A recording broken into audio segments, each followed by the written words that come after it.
नमस्कार, मैं मनीष स्वागत करता हूं आपको अपने इस यूट्यूब चैनल पे। दोस्तों, all India railway man federation के जो चीफ हैं उनका बैठक हुआ था रेलवे बोर्ड के सीईओ के साथ और रेलवे बोर्ड के अधिकारियों के साथ। तो उसमें क्या ब्रीफिंग निकल के सामने आई है वो चर्चा करेंगे।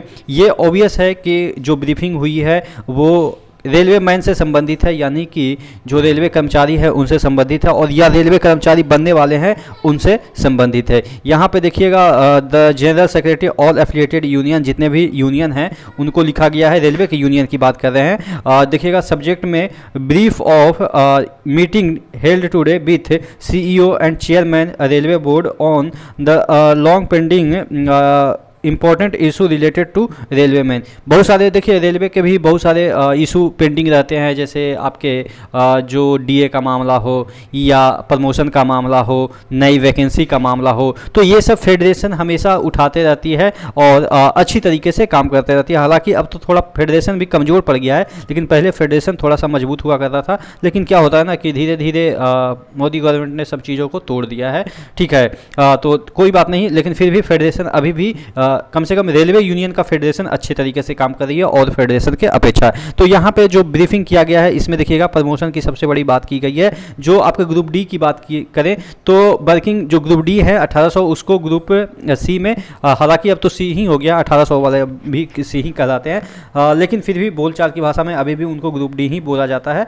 तो उनको लेवल 2 यानी कि 1900 पे ग्रेड में करने की बात की जा रही है। और फिर upgradation of left over supervisor of staff supervisor staff in level 8 grade GP and 5400 जो जीपी 5400 में है 9 ग्रेड पे में, यानी कि सुपरवाइजरी स्टाफ का मतलब ये होता है एसएससी और जेई, इनको सुपरवाइजरी स्टाफ कहते हैं क्योंकि ये सुपरवाइज करते हैं। आपको लगता होगा कि ये इंजीनियर होते हैं ना, तो इंजीनियर होते हैं लेकिन इंजीनियर वाला काम नहीं करते। इंजीनियर यानी कि वो मेन कंस्ट्रक्शन का काम नहीं कर सकते, वो डिजाइन का काम नहीं कर सकते। वो जो रेलवे कॉन्ट्रैक्टर जो डिजाइन वगैरह करके काम वगैरह करके दे देते हैं, तो उन्हीं को ये सुपरवाइज करते हैं, देख रेख करते हैं, बस इनका यही काम होता है। बहुत सारे लोग कहते हैं कि नाम के आगे तो इंजीनियर है। भाई आप रेलवे में जाओगे तब पता चलेगा कि नाम के आगे इंजीनियर लगा होना और इंजीनियरिंग वर्क करना अंतर होता है। ठीक है ना, तो इनको सुपरवाइजरी स्टाफ कहा जाता है और ये सुपरवाइज करते हैं यानी कि देख रेख करते हैं। जो भी इनको जितना भी सेक्शन इनको प्रोवाइड किया जाता है उसमें जो भी, जैसे टीआरडी की बात करें या ब्रिज की बात कर लें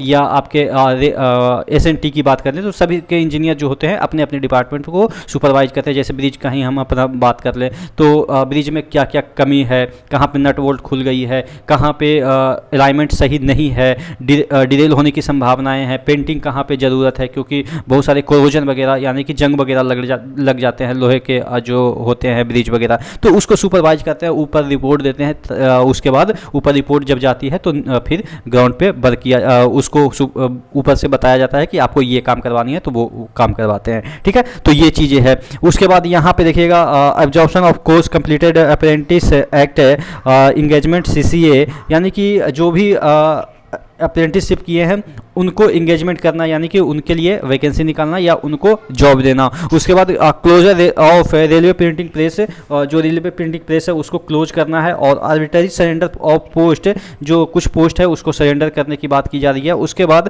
recruitment of sportsman in Indian railway in level 1, जो भी इंडियन रेलवे में स्पोर्ट्समैन का जो है वो अलग कोटा होता है लेवल 1 के लिए, उसमें रिक्रूटमेंट की बात की जा रही है। बहुत सारे लोग बोलेंगे कि बहुत सारे ऐसे भी लोग हैं जो कि डायरेक्ट एंट्री ले लेते हैं रेलवे की तरफ से, तो वो उनको ऑफर किया जाता है रेलवे के बड़े अधिकारी द्वारा। उनके पास पावर होता है कि आप उनको डायरेक्ट कोई बड़ा सा पोस्ट दे दें, मैनेजर का पोस्ट दे दें या कोई बड़ा सा पोस्ट दे दें। लेकिन अगर रिक्रूटमेंट होती है तो वो सिर्फ और सिर्फ लेवल 1 या हर एक, जैसे कि एनटीपीसी में भी रिक्रूटमेंट होती है, तो हालांकि लेवल 1 में ज़्यादातर पोस्ट होते हैं, इसलिए यहाँ पर लेवल 1 की बात की जा रही है।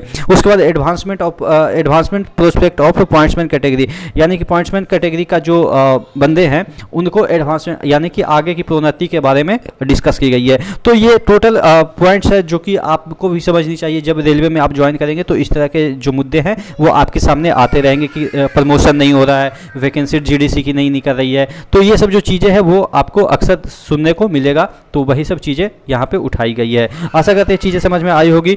कोई और अपडेट के लिए बने रहेगा चैनल के साथ। नेक्स्ट वीडियो में मिलता है, तब तक के लिए जय हिंद।